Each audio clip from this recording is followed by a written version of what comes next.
بسم اللہ الرحمن الرحیم۔ آج پھر ایک نئے واقعے کے ساتھ ہم اپنی ویڈیو کا آغاز کرتے ہیں۔ حضور نبی کریم صلی اللہ علیہ وآلہ وسلم کی وفات کی خبر جنگل میں آگ کی طرح اطراف عالم میں پھیل گئی، حتیٰ کہ مدینہ کے منافقین نے اس خبر کو بڑی دلچسپی سے سنا اور ان کے اصل روپ سامنے آ گئے اور حقیقت سے پردہ اٹھنے لگا اور دہشت انگیز افواہیں اڑنے لگیں اور منافقین جمع ہونے لگے۔ ارتداد کی آگ بھڑک اٹھی، ہر طرف سرکشوں اور باغیوں نے فتنہ و فساد برپا کر دیا۔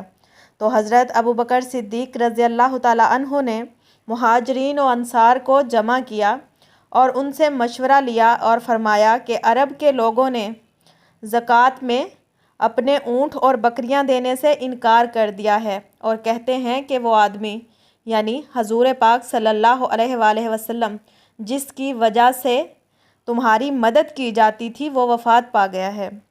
اب تم مجھے مشورہ دو، میں بھی تمہاری طرح کا ایک انسان ہوں۔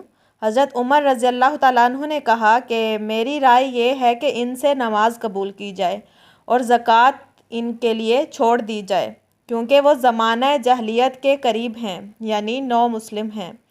حضرت ابوبکر صدیق رضی اللہ تعالیٰ عنہ نے لوگوں کی طرف دیکھا تو محسوس ہوا کہ یہ لوگ حضرت عمر رضی اللہ تعالیٰ عنہ کی بات پر مطمئن ہیں۔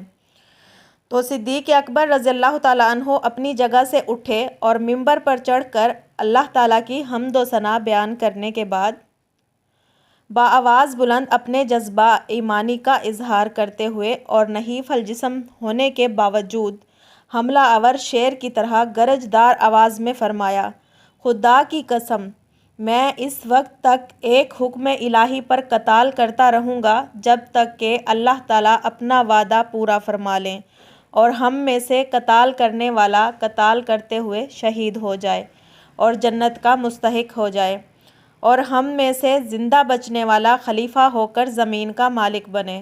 خدا کی قسم اگر یہ لوگ ایک رسی بھی جو وہ حضور پاک صلی اللہ علیہ وآلہ وسلم کو دیا کرتے تھے نہ دیں گے تو میں اس پر ان سے ضرور قتال کروں گا، اگرچہ ان کے ساتھ شجر و حجر اور سارے جن و انس مل کر لڑیں۔ یہ سن کر حضرت عمر رضی اللہ تعالیٰ عنہ نے نعرہ تکبیر بلند کیا، اللہ اکبر اللہ اکبر، پھر فرمایا، خدا کی قسم میں جان گیا کہ یہ بات حق ہے۔ ایک اور واقعہ حضرت ابوبکر صدیق رضی اللہ تعالیٰ عنہ کی حیات مبارکہ سے۔ ایک نوعمر سپہ سالار اسامہ بن زید رضی اللہ تعالیٰ عنہ اپنے سیاہی مائل سفید گھوڑے کی پیٹھ پر سوار ہیں اور شیر کی طرح نظر آ رہے ہیں۔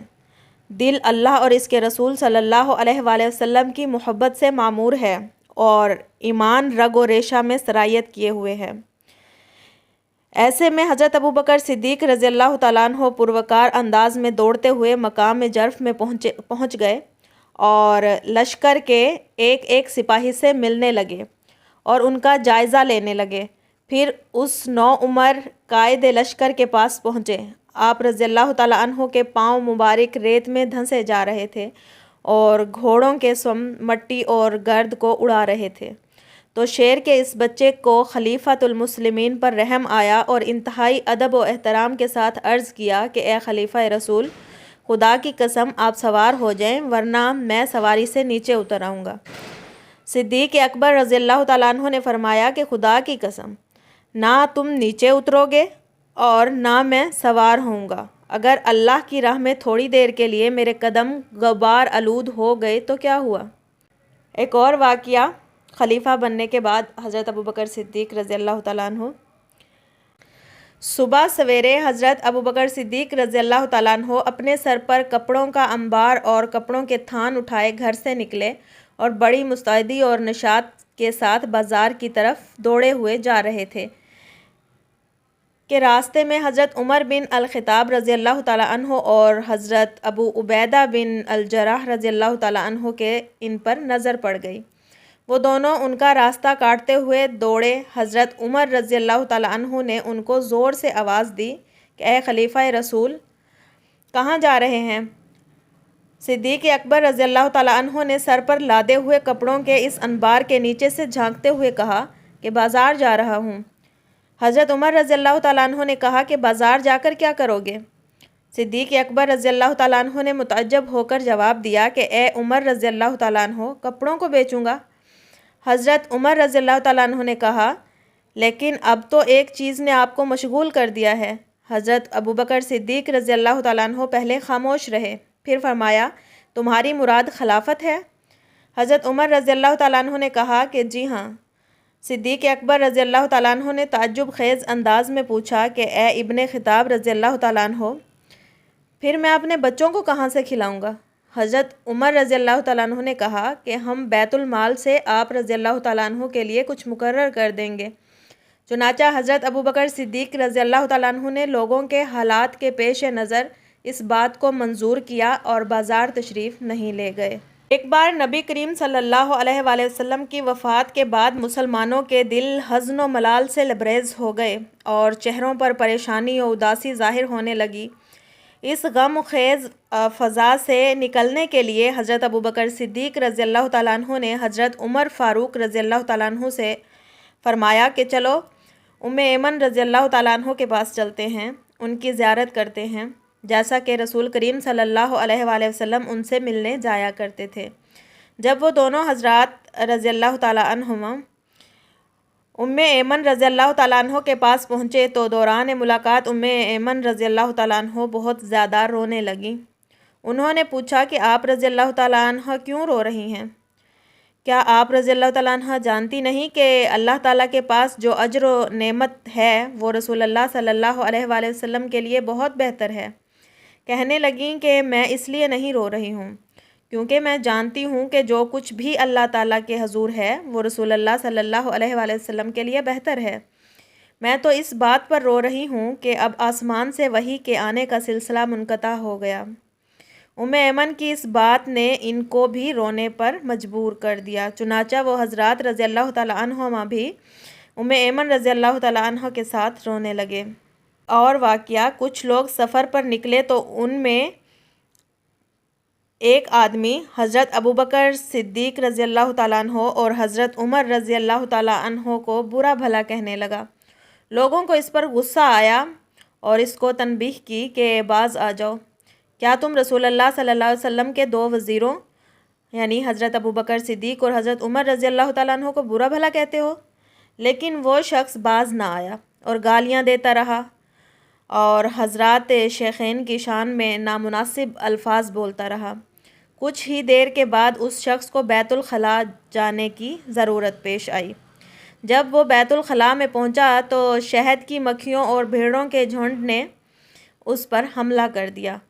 وہ اس کو ڈسنے لگیں اور کاٹنے لگیں۔ وہ چیختا ہوا فریاد کرنے لگا۔ لوگ بھاگتے ہوئے آ گئے تاکہ اس کی کچھ مدد کریں، لیکن جو بھی اس کے قریب ہوتا وہ بھیڑیں اس پر حملہ آور ہو جاتیں۔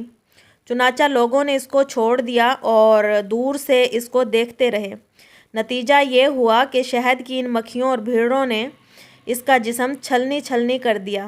اللہ تعالیٰ اپنے دوستوں کا اس طرح دفاع کرتا ہے۔ ایک دفعہ حضرت ابوبکر اور حضرت عمر رضی اللہ تعالیٰ عنہ انتہائی تواضع و انکساری کے ساتھ رسول اکرم صلی اللہ علیہ وآلہ وسلم کی مجلس مبارک میں بیٹھے تھے اور ان حضور صلی اللہ علیہ وآلہ وسلم کی باتیں ہمہ گوش ہو کر سن رہے تھے کہ رسول اللہ صلی اللہ علیہ وآلہ وسلم نے حضرت ابوبکر صدیق رضی اللہ تعالیٰ عنہ سے پوچھا کہ تم وتر کب پڑھتے ہو؟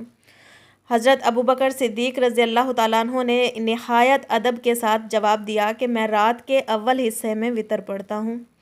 پھر حضور اکرم صلی اللہ علیہ وآلہ وسلم نے عمر فاروق رضی اللہ تعالیٰ عنہ کی طرف نظر التفات فرمائی اور ان سے بھی یہی پوچھا، تم وتر کب پڑھتے ہو؟ حضرت عمر رضی اللہ تعالیٰ عنہ نے کہا کہ میں رات کے آخری حصے میں وتر پڑھتا ہوں۔ اس پر ان حضرت صلی اللہ علیہ وآلہ وسلم نے حضرت ابوبکر صدیق رضی اللہ تعالیٰ عنہ سے فرمایا کہ تم نے احتیاط پر عمل کیا اور انہوں نے یعنی حضرت عمر نے قوت پر عمل کیا۔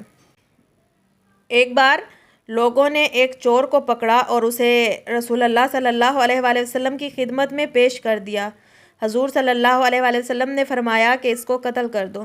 لوگوں نے حیران ہو کر عرض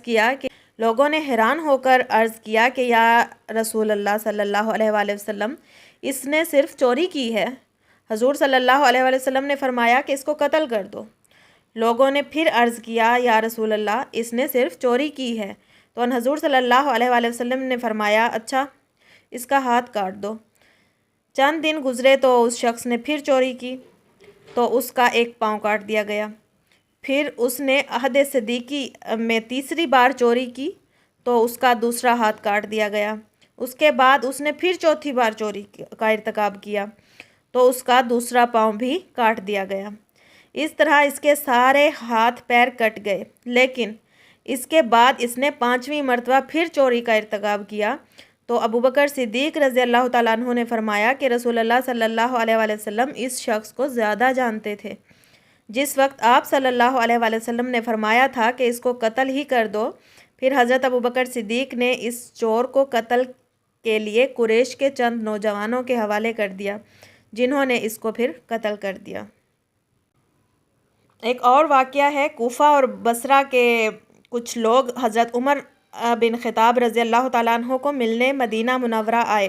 یہاں پہنچ کر آپس میں بحث کرنے لگے کہ ابوبکر اور عمر رضی اللہ تعالیٰ عنہ میں کون افضل ہے۔ بعضوں نے حضرت عمر رضی اللہ تعالیٰ عنہ کو زیادہ افضل قرار دیا، جبکہ بعضوں نے حضرت ابوبکر صدیق رضی اللہ تعالیٰ عنہ کو زیادہ افضل قرار دیا۔ ان میں ایک شخص جارود بن المعلا بھی تھے۔ ان کا خیال یہ تھا کہ حضرت ابوبکر صدیق رضی اللہ تعالیٰ عنہ حضرت عمر رضی اللہ تعالیٰ عنہ سے زیادہ افضل ہیں۔ اسی دوران حضرت عمر رضی اللہ تعالیٰ عنہ تشریف لے آئے اور ان کے ہاتھ میں کوڑا تھا۔ حضرت عمر رضی اللہ تعالیٰ عنہ فوراً ان لوگوں کی طرف متوجہ ہوئے جو ان کو حضرت ابوبکر صدیق رضی اللہ تعالیٰ عنہ پر فضیلت اور فوقیت دیتے تھے، اور ان کو اپنے اس کوڑے سے مارنے لگے، یہاں تک کہ ان میں سے ہر شخص ان کے پاؤں پکڑ کر اپنا بچاؤ کرنے لگا۔ جارود کہنے لگے کہ امیر المومنین ہوش میں آئیے، ہوش میں آئیے، اللہ تعالیٰ کی یہ شان نہیں کہ وہ ہمیں دیکھے کہ ہم ابوبکر صدیق رضی اللہ تعالیٰ عنہ پر آپ رضی اللہ تعالیٰ عنہ کو فضیلت دیتے ہیں۔ ابوبکر صدیق رضی اللہ تعالیٰ عنہ تو اس معاملے میں بھی آپ رضی اللہ تعالیٰ عنہ سے افضل ہیں، اور اس مسئلے میں بھی آپ رضی اللہ تعالیٰ عنہ سے افضل ہیں۔ یہ سن کر حضرت عمر رضی اللہ تعالیٰ عنہ کا غصہ دور ہوا اور واپس چلے آئے۔ جب شام ہوئی تو منبر پر چڑھے اور اللہ تعالیٰ کی حمد و ثنا بیان کرنے کے بعد فرمایا کہ خبردار، خدا کے پیغمبر صلی اللہ علیہ وآلہ وسلم کے بعد اس امت کے افضل ترین آدمی ابوبکر صدیق رضی اللہ تعالیٰ عنہ ہیں۔